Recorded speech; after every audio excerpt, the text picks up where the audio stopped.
Matryoshka.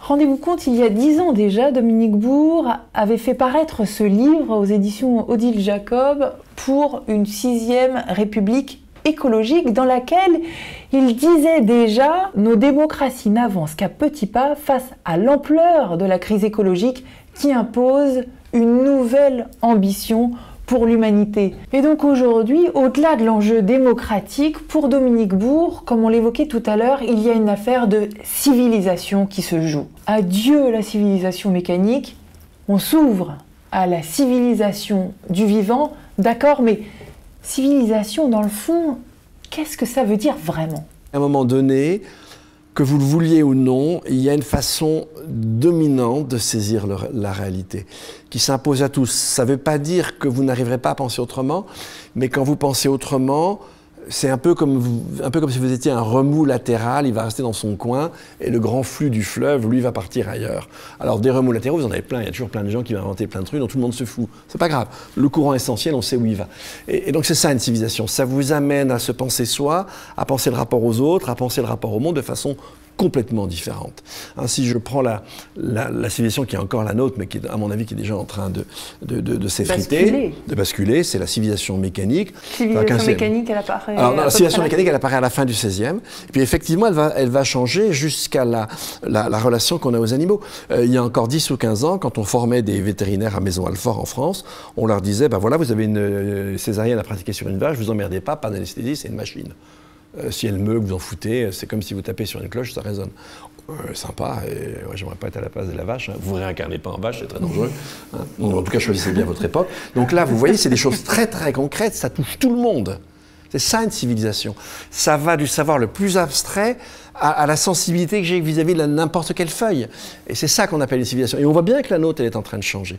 Mais elle va changer un peu sous ce tabassage climatique, quoi. C'est un peu chiant. Et alors, on passerait d'une civilisation du coup mécanique à une civilisation du vivant. Du vivant. Ça ne veut pas dire qu'il n'y a plus de mécanismes, hein. Il y a plein de mécanismes dans la nature. Mais ça veut dire que c'est pas... On sait que ça existe, mais c'est pas ce par quoi on redéfinit toutes nos relations, nos sensibilités, etc. Si vous prenez de la sensibilité au bien-être, à la souffrance animale, c'est assez répandu dans la société. Alors tout le monde n'en tire pas les mêmes conséquences, etc. Mais on voit bien que là, on a un changement de civilisation. Et on voit bien aussi la sensibilité au végétal. Elle est vraiment en train de changer. Il suffit d'écrire un livre sur les arbres et vous faites un best-seller hein, aujourd'hui, si vous l'écrivez bien, évidemment. Bon.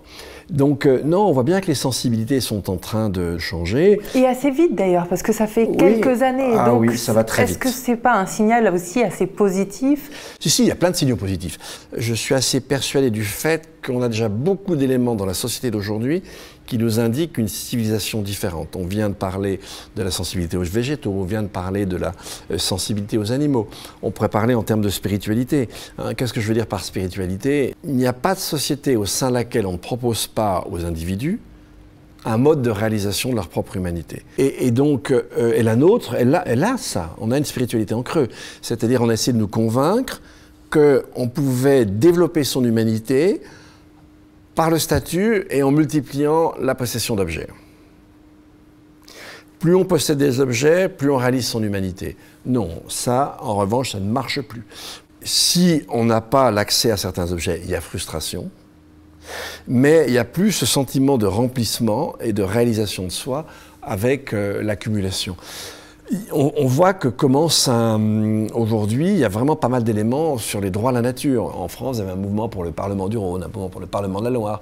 Vous avez ce qu'on appelle le préjudice écologique.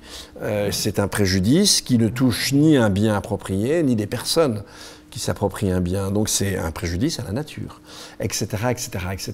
Dominique Bourg, dans cette idée de la transmission, oui. Puisque c'est quand même la question centrale chez Matryoshka, c'est finalement qu'est-ce qu'on transmet aux générations futures. Vous, qu'est-ce que vous diriez à mes enfants, à vos enfants, à nos enfants? Moi, ce que je dirais, transmettre moi, ce que je dirais à vos enfants, c'est que c'est pas foutu. C'est qu'il y a toujours un sens à vivre. Faites attention, on vous a légué une espèce d'hyper-individualisme, mais ça n'a aucun sens.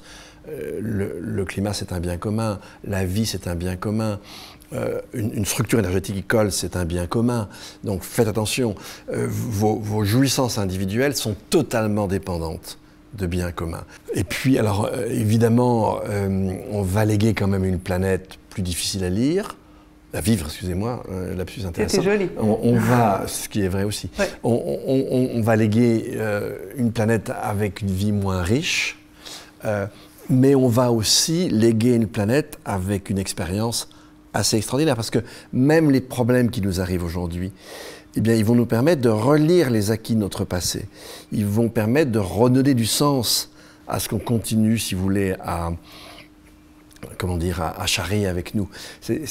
Là, aujourd'hui, on a l'impression que plus rien n'a de sens parce qu'on a tout avili par une espèce de sens absolument débile du commerce. Ben non, comme on va devoir échanger moins d'objets, ça veut dire qu'on va devoir redonner de l'importance à des choses qui ne sont pas à vendre. C'est quoi ? Ben, ça, c'est les biens communs. Le ciel, c'est pas à vendre, je suis désolé. Il faut qu'on considère aussi le vivant comme un bien commun, comme quelque chose qui n'est pas à vendre. Et il faut qu'on arrive à retrouver un certain sens du collectif. Sans quoi, on va crever. Alors évidemment, terminer par « on va crever », ça peut un petit peu secouer. Merci en tous les cas à Dominique Bourg pour tous ces éclaircissements, pour votre science et aussi pour vos perspectives. Merci à vous d'avoir suivi ce nouvel épisode de Matrioshka. On se retrouve très vite cette fois pour aborder de nouveaux champs de notre devenir, pour explorer de nouveaux défis et voir ce que nous voulons transmettre aux générations futures et à nos enfants. Je vous dis à très bientôt. N'oubliez pas de liker la vidéo, de la partager, de la mettre sur les réseaux sociaux et de nous faire vos retours en nous disant finalement quels autres invités vous aimeriez voir dans Matrioshka. Salut, à bientôt. Matrioshka.